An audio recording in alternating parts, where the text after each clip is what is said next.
बिस्मिल्लाहिर्रहमानिर्रहीम। अस्सलाम वालेकुम नाज़रीन, मैं हूं इरफान हाशमी और आपको प्रोग्राम में खुश आमदीद कहता हूं। तमाम तारीफ़ें उस रब्बुल इज़्ज़त के लिए जिसकी तरफ हम सबको लौट कर जाना है और जिसके हुजूर हम सबको एक दिन पेश किया जाएगा। इस प्रोग्राम शुरू करने से पहले मेरी तमाम दोस्तों से रिक्वेस्ट है कि आप इरफान हाशमी टॉक्स को जाकर ज़रूर सब्सक्राइब करें। हमारी एक नई डॉक्यूमेंट्री RSS के ऊपर अपलोड हो चुकी है। इस डॉक्यूमेंट्री में RSS का पाकिस्तान बनने से पहले का किरदार और पिछले 100 वर्षों में इसने मुसलमानों के ख़िलाफ़ किस किस्म की कार्रवाइयाँ की, इसकी मुकम्मल तफसील इसमें शामिल की। इसके साथ साथ कायद-ए-आज़म मोहम्मद अली जिन्ना के ऊपर कातलाना हमला, RSS का किरदार और फिर BJP की फ्रंट प्रॉक्सी के तौर पर ये किस तरह काम करती है। इस डॉक्यूमेंट्री को जाकर ज़रूर देखिए। व्यूअर्स, आपको मैं खबर दूँ ईरान के हवाले से। ईरान और इसराइल की जंग अब एक ऐसे फेज़ में दाखिल हो चुकी है जहाँ पर अमेरिका घात लगाकर बैठा है और वो कोशिश कर रहा है कि किसी तरह जो अपॉर्चुनिटी इसराइल ने ईरान के ऊपर हमला करके क्रिएट की है, टेबल पर लाकर अपनी मर्ज़ी का एक मुआहिदा जो है वो ईरान के साथ किया जा सके। अब से कुछ ही देर पहले डोनाल्ड ट्रंप ने कुछ बातें कही हैं, मैं आपके साथ वन बाय वन शेयर करूंगा और इस वक्त ईरान की क्या सूरत हाल है और इंटरनेशनल मीडिया इस वक्त क्या रिपोर्ट कर रहा है। व्यूअर्स, खबर के मुताबिक आज होने वाले मिसाइल हमले में मोसाद के हेडक्वार्टर को नुकसान पहुँचा है और ये ईरानी सरकारी TV इसको रिपोर्ट कर रहा है। ईरान की सरकारी खबररसां एजेंसी तस्नीम ने कुछ तस्वीर शेयर की हैं जिसमें देखा जा सकता है कि ईरानी हमले के बाद इसराइल की इंटेलिजेंस एजेंसी मोसाद के हेडक्वार्टर्स को आग लगी है। इदारे ने अपनी रिपोर्ट में ईरानी पासदारान इनकलाब के हवाले से ये भी कहा कि ईरानी मिसाइलों ने मोसाद के हेडक्वार्टर्स को निशाना बनाया है। रिपोर्ट में ये भी दावा किया गया कि IRGC की एरोस्पेस फोर्स इंतहाई जदीद दिफाई निज़ाम की मौजूदगी के बावजूद इसराइली मिलिट्री इंटेलिजेंस के मरकज़ को निशाना बनाने में कामयाब रही और इसराइल ने मोसाद के हेडक्वार्टर्स पर होने वाले मुबीना हमले पर कोई तबसरा नहीं किया। ये एक बड़ी कामयाबी है और इसराइल को उसके घर में घुसकर जो है जवाब दिया जा रहा है। मैं आपको फिर से जो डोनाल्ड ट्रंप ने एक मुख्तसर सी गुफ्तगू की है अपने मीडिया से और वो अपनी गुफ्तगू में ईरान के हवाले से क्या कहते हुए नजर आए, हम जंग बंदी से बेहतर की तलाश में हैं। अब ये बेहतर की तलाश क्या थी कि ईरान को कंट्रोल किया जा सके और ईरान को एटम बम बनाने का कोई हक नहीं है। ये हक सिर्फ अमेरिका और इसराइल के पास है। आप इंटरनेशनल मुबसरीन को और ऑब्जर्वर्स को एक्सेस क्यों नहीं देते, ये सवाल इसराइल से होना चाहिए।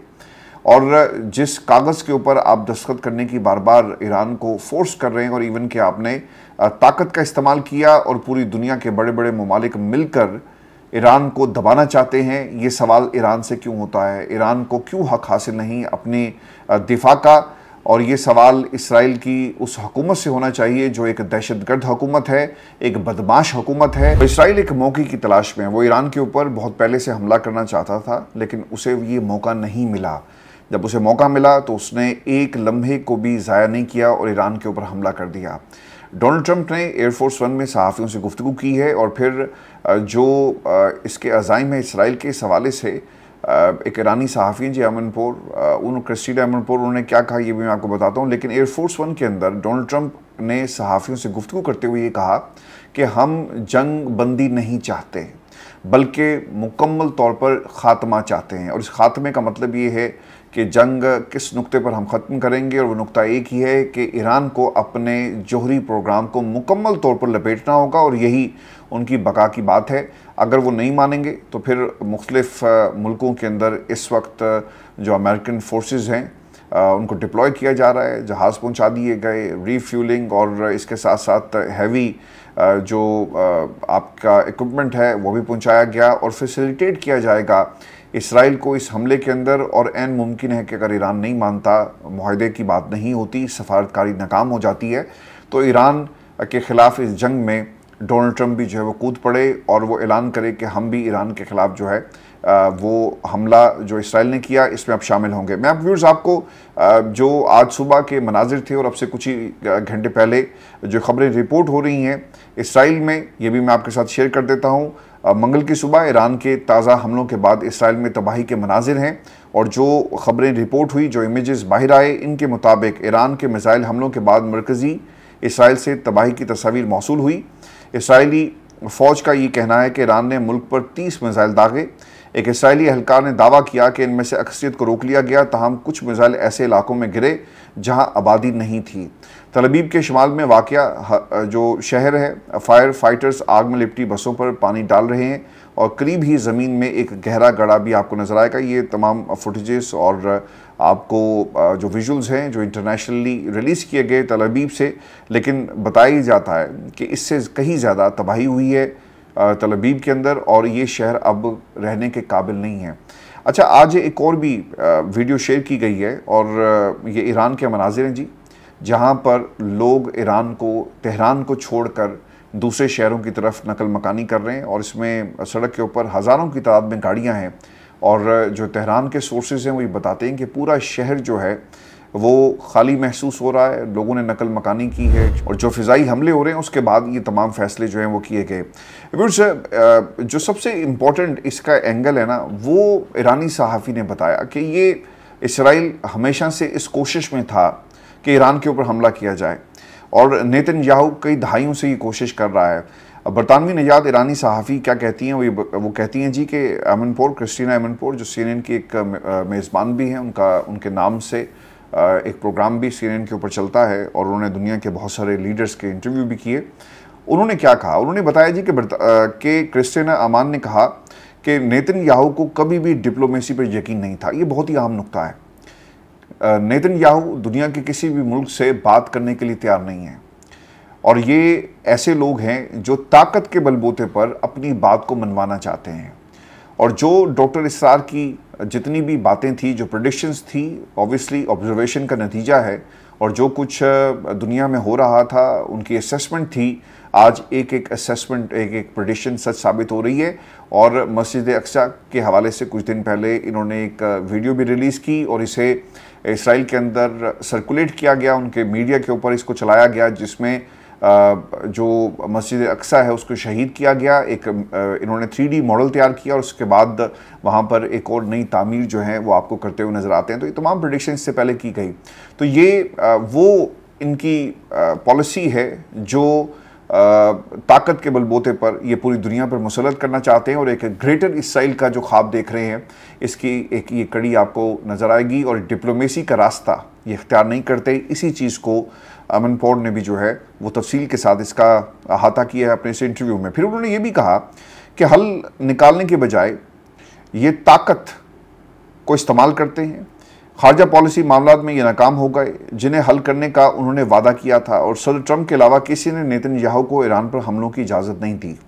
एमनपोर ने मजीद ये कहा कि ईरान पूरे एतमाद था कि अमेरिका से इतवार को न्यूक्लियर मामले पर डील हो जाएगी। ऐसा नहीं होता कि आप मुज़ाकरात के लिए 60 दिन दें और 61वें दिन हमला कर दिया जाए।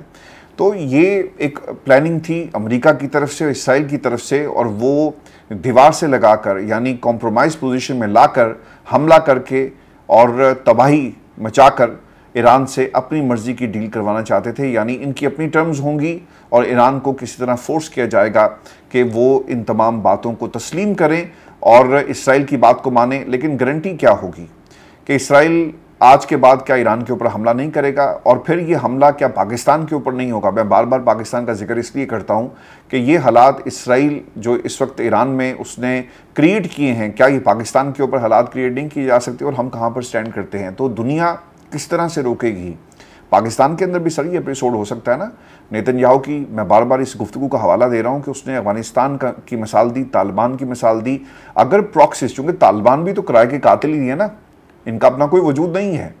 ये एक टाइम में अमेरिका की तरफ से लड़ रहे थे, फिर ये अमेरिका से लड़ते रहे। अब ये आप पैसा दें, आप किसी के साथ भी इनको लड़ा सकते हैं। इनका अपना कोई एजेंडा नहीं है। एक दहशतगर्द, एक ऐसी तंजीम से कहें, एक ग्रोह ऐसा कहें जो पैसा लेकर कुछ भी करने को तैयार है। तो क्या पाकिस्तान के खिलाफ तालिबान जो पिछले कई दहाइयों से हमारे ऊपर हमलावर हैं, क्या ये अपनी मर्जी से करते हैं, बल्कि ये तमाम काम इनसे करवाया जाता है। आज किसी को कोई शक नहीं होना चाहिए कि तालिबान के पीछे या तो आपको इंडियन लॉबी नज़र आएगी या फिर इसके साथ साथ उनके अपने मकासद या फिर उनकी वो पोजीशन के कोई भी पैसा दे और आप अपनी मर्जी का नतीजा हासिल करने के लिए किसी के ऊपर भी हमलावर हो सकते हैं। इन्होंने करना क्या है, खुदा न खास्ता तालिबान को और बाकी लोगों को एक्टिव करेंगे, पाकिस्तान के अंदर दहशतगर्द कार्रवाइयों में तेज़ी आएगी, बलूचिस्तान में लोगों को तेज़ कर देंगे और फिर कहेंगे कि देखें इनके अपने जो न्यूक्लियर आर्सेनल हैं वो महफूज हाथों में नहीं है, लिहाजा हमें हर हाल में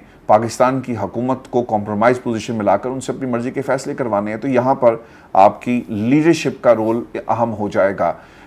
इसराइल अपने इन जो अज़ाइम है उसका नतीजा व्यूअर्स क्या निकला है कि आपने उन तमाम ममालिक को इनसिक्योर कर दिया। आप अपने मुल्क के अंदर तो एक्सेस नहीं देते ना कि चेक किया जाए कि कितना आर्सेनल है आपका।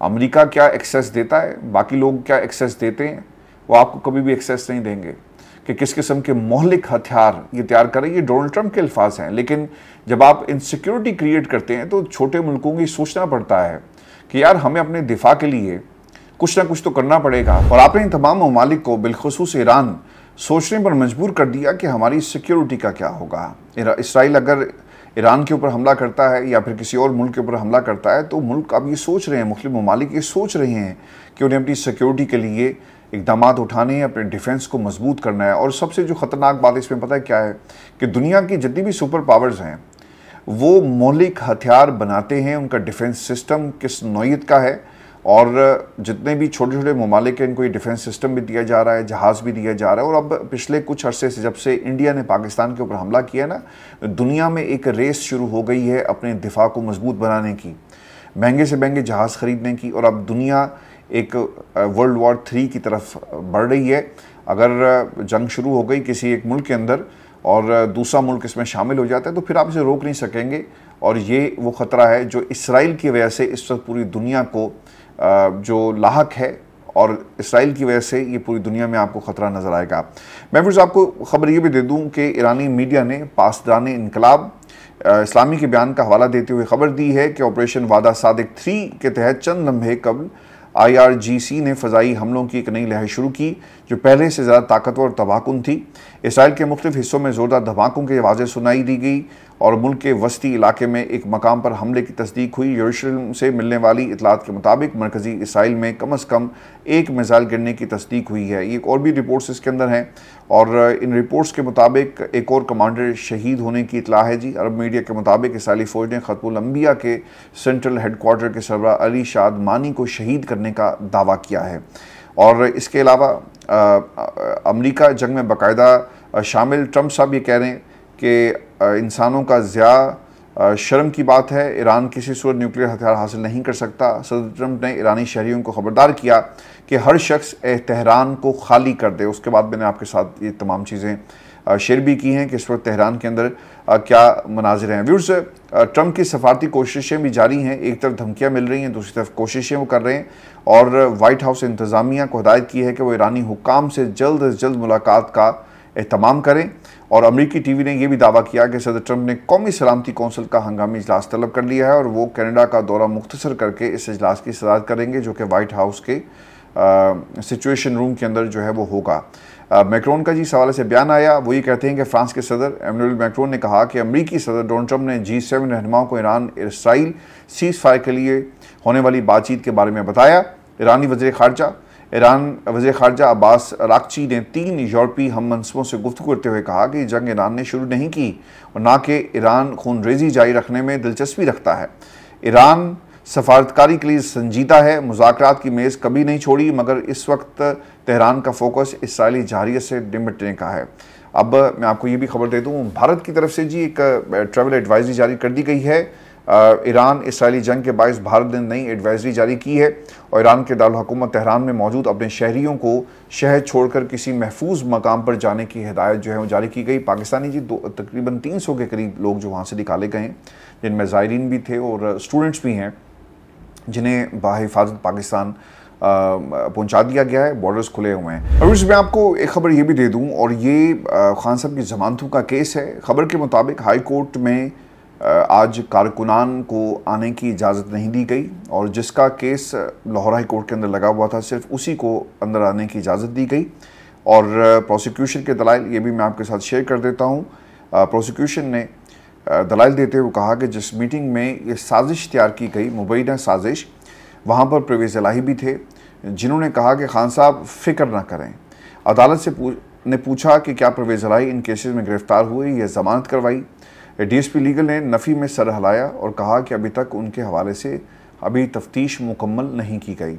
प्रोसिक्यूटर ने यह भी कहा कि कानून के तहत इंतशार दिलाने वाले को भी वही सज़ा मिलेगी जो जलाओ घिराव करने वालों को मिली। जिस शख्स के कहने पर लोग इकट्ठे हुए वही असल मुलजिम है। मज़ीद ये भी कहा कि जब इनकी हुकूमतें ख़त्म हुई तो उन्होंने अपने जहन में गुस्सा रख लिया। दरख्वास्त गुजार ने अपने ऑडियो वीडियो पैगाम में हुकूमत के ख़िलाफ़ अवाम को उकसाया और इमरान खान के कुछ बयानात यहाँ पढ़ना चाहता हूँ। अच्छा देखें कितनी बेवकूफ़ किस्म की प्रोसिक्यूशन है जिनके पास सबूत नहीं है। इनको ये भी मालूम है कि इमरान खान के जहन में क्या चल रहा था, इमरान खान सोचते क्या हैं, इमरान खान को गुस्सा किस बात का था। एक बात याद रखिएगा कि इमरान खान की हुकूमत, आप एक हुकूमत की बात करें ना कि खान साहब की हुकूमत को गिराया गया रजीम चेंज के ज़रिए पाकिस्तान में जो कुछ हुआ, लेकिन इमरान खान ने 2 हुकूमतें खुद कुर्बान की। उसका हवाला क्यों नहीं प्रोसिक्यूशन देती? लॉजिक इनके पास है नहीं कि जी गुस्सा बड़ा सी जी इमरान खान ने अपनी हुकूमत को ख़त्म करन दा। और बाद में जो आपके कबीले से ताल्लुक़ रखने वाले यानी प्रोसिक्यूशन के साइड से अगर लोगों को आप सुने तो वो ख़ुद ये कहते हैं कि हमारी सबसे बड़ी गलती थी कि हमने इमरान खान की हुकूमत को गिराया। अगर इमरान खान की हुकूमत को हम ना गिराते तो शायद ये पॉलिटिकली हमारे लिए बेहतर होता और एक तरह से वो सियासी शहीद बन गए, दुनिया उनके साथ खड़ी होगी और हमें पॉलिटिकली नुकसान हुआ। ये एक आर्गूमेंट की बात है। ये जो सियासी मंजरनामा और जिस तरह से आपकी हिकमत अमली थी उसके ये नताइज हैं, लेकिन आप उसे बतौर दलील अदालत के सामने कैसे पेश कर सकते हैं कि हाँ एक जुर्म हुआ और इमरान खान को क्योंकि गुस्सा बहुत था इसलिए इमरान खान ने कहा कि एहतजाज करो। सर ये बात नहीं थी। 9 मई से पहले इमरान खान की गिरफ्तारी हुई, पाकिस्तान की आवाम ने अपना जो गम गुस्सा था उसका इजहार किया, कॉलर से पकड़कर इमरान खान को खींचा गया, ये उसका इजहार था, उसके नतीजे में सब कुछ हुआ। लेकिन सवाल सबसे इम्पॉर्टेंट ये है जिसके ऊपर यकीनन सलमान सफदर साहब और बाकी लोग भी बात करेंगे कि सीसीटीवी फुटेजेस क्यों गायब की गई और कहाँ हैं वो सीसीटीवी फुटेजेस जिससे ये साबित होगा कि नाकों से किस तरह जो सिक्योरिटी के एहलकार हैं उनको हटाया गया और हटाने वाले असल में कौन थे। मज़ीद उन्होंने ये कहा कि जब उनकी हुकूमत ख़त्म हुई तो उन्होंने अपने जहन में गुस्सा रख लिया। अच्छा जी, शहबाज रिजवी साहब ये कहते हैं कि ध्यान रखिएगा लोग यहाँ भी मौजूद हैं। जमान पाक में भेस बदल कर ड्यूटी करने वाले पुलिस एहलकार का बयान पढ़ना चाहता हूँ। पुलिस एहलकार ने बानी पीटीआई की ज़ेर सदारत मीटिंग का हवाला दिया। असद उमर, शाह महमूद कुरैशी, एजाज चौधरी, असलम इकबाल और वो बाकी लोग भी इस मीटिंग में मौजूद थे। अब देखें जी, अगर ये वाकई कोई ऐसी मीटिंग हो रही थी जिसमें लोग बैठे हुए थे तो ये जिस शख्स को पुलिस वो कहता है जी कि भेस बदल कर गया, इसको ये A++ एक्सेस कैसे मिल गया कि वहाँ पर बैठ कर, यानी इतना खुफिया प्लान बन रहा है और पुलिस वाला भेस बदल कर अंदर गया और उसने जाकर सारी बातें सुन ली। तो ये इनकी एक भोंडी कोशिश है और ये कर रहे हैं, आप करके देख लें। आज नहीं तो कल ये तमाम चीज़ें कौम के सामने, तो खैर वैसे ही उसका नतीजा आ चुका है, फ़ैसला कौम ने कर लिया। लेकिन अदालतों से भी ये जज भी सोचते होंगे कुर्सियों पर बैठकर कि हमारे सामने जो दलाइल हैं और जो चेहरे हैं ये हमसे किस किस्म के फ़ैसले करवाना चाहते हैं। शहबाज रिजवी साहब ने ये सवाल किया है कि इमरान खान के शरीक मुलजमान की इन 8 केसेस में ज़मानत हो चुकी। बैरिस्टर सलमान सफदर ने कहा जी कि इन मुलजमान में से ज़्यादातर की ज़मानत हो गई है। इमरान खान की 9 मई के मुकदमा में ज़मानतों पर आज प्रोसिक्यूशन ने, सलमान सफदर ये बताते हैं कि इतने कमज़ोर उनके दलाइल थे कि आज ही इमरान खान की ज़मानत मंजूर होनी थी, लेकिन जज साहब ने, कोई भी वजह हो सकती है ना, 19 जून तक समाअत को मुलतवी कर दिया। और साहब को ये भी खबर दें कि अलीमा खान के अलावा नौरीन खान और उज़मा खान अडयाला रवाना हुई और उन्हें इजाज़त मिली। अलीमा खान ने बैरिस्टर सलमान सफदर साहब के हवाले से कुछ बातें कही, दलाइल जिस अंदाज से उन्होंने दिए उनका ये कहना है कि बेहतरीन दलाइल दिए। 26वीं तरमीम के बावजूद जजेस हिब्बत करें और पाकिस्तान में लोगों को इंसाफ दें। इमरान खान को 9 मई के केस में जिस गवाह की गवाही पर सज़ा सुनाई गई, अगर इस गवाह की बात सुन ली जाए तो इंसाफ भी शर्मा जाएगा। नौरीन खान न्याजी इस मौके पर कहती हैं कि इमरान खान लावारिस नहीं, इमरान खान आम कैदी नहीं जिसे ये चाहें जहाँ चाहें मर्जी उठाकर फेंकें। इमरान खान के साथ ये जो कुछ हो रहा है, लेकिन जिस दिन अवाम खड़ी हो गई तो ये लोग सब बैठ जाएंगे। ये बहुत कुछ करना चाहते हैं। मसला तो यही है ना कि अवाम खड़ी नहीं हो रही और पाकिस्तान की अवाम वोट के ज़रिए अपनी ताकत का इजहार तो ज़रूर करती है, लेकिन जितनी बर्बरियत है जी, जितनी पंजाब के अंदर ख़ासतौर पे फस्तायत है, लोग बाहर निकलते हैं, उनके बच्चों को उठा लिया जाता है, ख़ानदान के लोगों को उठा लिया जाता है और हर वक्त एक क्रैकडाउन जारी है। अगर आप इस क्रैकडाउन को रोक दें और लोग एहतजाज करें तो जो पॉलिसीज़ हैं इस वक्त पंजाब हुकूमत की, बिलखुसूस ये हुकूमत एक दिन भी नहीं चल सकती। आप पाबंदी ख़त्म कर दें, आप तहरीक इंसाफ के ख़िलाफ़ क्रैकडाउन ख़त्म कर दें, तो फिर देखते हैं कि पाकिस्तान तहरीक इंसाफ और इमरान खान को की रिहाई जो है वो किस तरह से नहीं हो पाती। आवाम सड़कों पर होगी, आवाम पंजाब की अगर बाहर निकल आई तो फिर इमरान खान की रिहाई को कोई नहीं रोक सकता। व्यूअर्स, दुनीन खान न्याजी के बाद एक और भी आपके साथ मैं कुछ डिटेल्स शेयर कर देता हूँ कि पेशावर से तहरीक का आगाज़ हो गया है जी, और आहिस्ता आहिस्ता लोग जमा हो रहे हैं। जिस दिन एक साथ लोग निकले उनको पता भी नहीं चलेगा। ये भी नूरीन खान ने कहा 9 मई कि ये चाहते हैं कि इमरान खान माफ़ी मांगें, जबकि कल केस लगा हुआ था, ये कुछ साबित नहीं कर पाए। सब झूठ है, ये इमरान खान से हार चुके। अगर हम अडयाला के बाहर बैठे तो किसी को नहीं बुलाएंगे, खुद लोग आ जाएंगे। नरम रवैया ख़त्म, अब अपने रवैये हमें सख्त करने होंगे। इमरान खान को आइसोलेशन में नहीं छोड़ सकते। मुमकिन है कि हम सब आएँ और अडयाला के बाहर बैठ जाएं। इमरान खान के साथ मुलाकात ना होने की सूरत में अडयाला के बाहर बैठेंगे। अली मीन गंडापुर ने ये नहीं कहा कि हम गोलियां मारेंगे, इसने कहा कि हमें गोलियां मारते हैं इसलिए अपने दिफा में असला लेकर आएंगे, और इसमें क्या गलत है। देखें, मैंने इससे पहले भी ये बात कही थी कि अली मीन गंडापुर एक बहुत बड़े रॉन्ग नंबर्स हैं जी। बहुत सारे दोस्त नाराज़ हो जाते हैं, बहुत सारे लिस्टनर्स से भी इसके ऊपर तनकीद की। मेरा जो इनके हवाले से जो मेरी राय थी हमेशा से, और आज भी वो है, और अब चीज़ें साबित भी हुई एक एक करके, कि आप लोगों को क्यों ये कहते हैं कि हम असलहा लेकर आएंगे और हम असलहे का जवाब असलहे से देंगे। तो आप तो उनको एक मौका फराहम कर रहे हैं। जब गोली चलेगी, 26 नवंबर को गोली चली, आपके पास कुछ नहीं था, उन्होंने फिर भी आप पे इल्ज़ाम लगा दिया कि यार ये लोग हैं जिन्होंने गोलियां चलाई, हमारे लोग नहीं थे। साबित करो कि गोली जो है वो दूसरी तरफ से चली, गोलियां इनकी थी, इनकी गोलियों से लोग मरे। यही कहा गया ना। अभी असलहा लाने की बात नहीं हुई, उन्होंने तस्वीरें दिखाई, टीवी चैनल्स को फ़ोन कर करके कहा कि चलाओ इस वीडियो को। जब आप पहले से कहेंगे कि हम असलहा लेकर आएंगे तो फिर याद रखिएगा कि अली मीन गंडापुर की इस गुफ्तगू को बाकायदा रिपोर्ट किया जाएगा कि अली मीन गंडापुर ने फ़लाँ तारीख को ये कहा, फ़लाँ तारीख को ये कहा।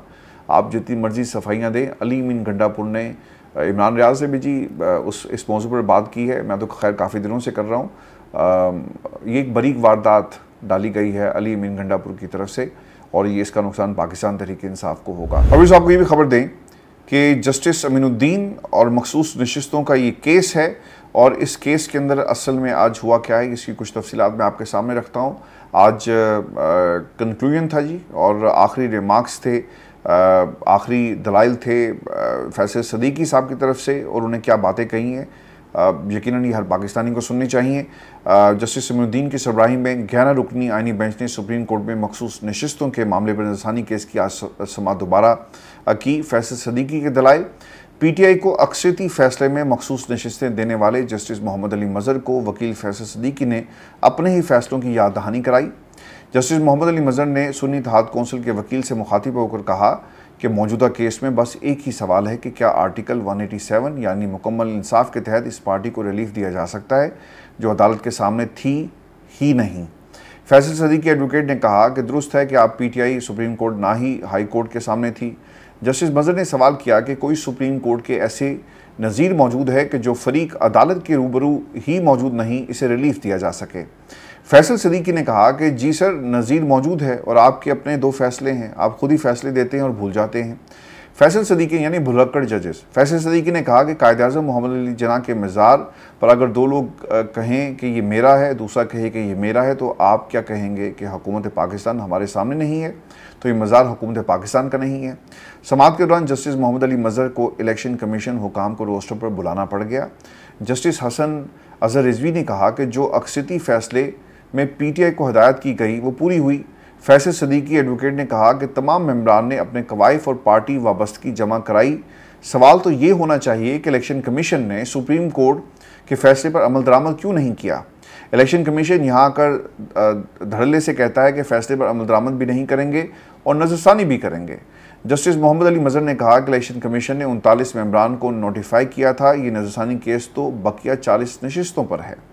जस्टिस हाजी अमीनुद्दीन खान ने इस मौके पर जवाब दिया कि नज़रसानी तमाम 79 नशिस्तों के ख़िलाफ़ है जस्टिस मोहम्मद अली मज़र ने कहा कि मैंने बार बार पूछा है इलेक्शन कमीशन से कि उन्होंने कहा कि 40 सीट्स पर नज़रसानी है, जिसके बाद जज साहब ने इलेक्शन कमीशन हुकाम को रोस्टम पर बुलाया और पूछा कि बताएं कि आपने पीटीआई के 39 मेंबरान को नोटिफाई किया। डीजी इलेक्शन कमीशन ने कहा कि जी हमने सुप्रीम कोर्ट के फैसले के बाद 39 मेंबरान को पीटीआई का नोटिफाई कर दिया है। जस्टिस मोहम्मद अली मज़र ने पूछा कि आपने 39 मेंबरान के तनासब से मखसूस नशिस्तें दी, डीजी लॉ, अब सुनते जाएं, ये बताना आपको बहुत ज़रूरी है कि अदालत में हुआ क्या। डीजी लॉ इलेक्शन कमीशन बोले कि हम 39 की हद तक तो मखसूस नशिस्तें नहीं दे सकते, ये तो मुकम्मल के तनासब से ही बाकायदा फार्मूला होता है। अक्सरियती फैसले देने वाले जज जस्टिस हसन अजहर रिजवी ने कहा कि अगर फार्मूला होता है तो बाकी जमातों को मखसूस नशिस्तें आपने क्यों दी। इन्होंने काफ लीग को दे दी, इन्होंने नून लीग को दे दी, इन्होंने पीपल्स पार्टी को दे दी, इन्होंने कई लोगों को दे दी। तो भाई उत्थे की केड़ा फार्मूला सी, लेकिन यहाँ पर आपको फार्मूला याद आ गया। फैसला हो लेने देते और फिर सबको एक साथ मखसूस नशिस्तें देते। मोहम्मद अली मज़र इससे भी लाइन निकले और कहा नहीं, बाकी जमातों को नहीं दी गई मखसूस नशिस्तें, जिस पर इलेक्शन कमीशन ने कहा कि बाकी तमाम सियासी जमातों को मखसूस नशिस्तें दे दी हैं। इसके बाद बेंच के सरबराह जस्टिस हाजी अमीनुद्दीन खान ने इलेक्शन कमीशन हुकाम को कहा कि बैठ जाएं, अब तो केस चल रहा है, और फैसल सिद्दीकी को कहा कि आप दलाइल जारी रखें।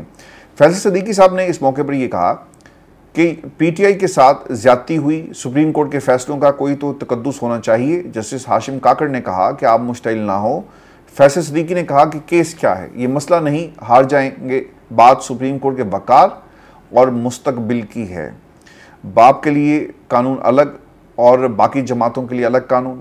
सुन्नी इत्तेहाद कौंसिल के वकील फैसल सिद्दीकी के आइनी बेंच के सामने दलाइल में यह भी नुक्ता उठाया उन्होंने कि इलेक्शन कमीशन खुद भी नया शेड्यूल जारी कर दे तो वो ठीक है, सुप्रीम कोर्ट करे तो गलत।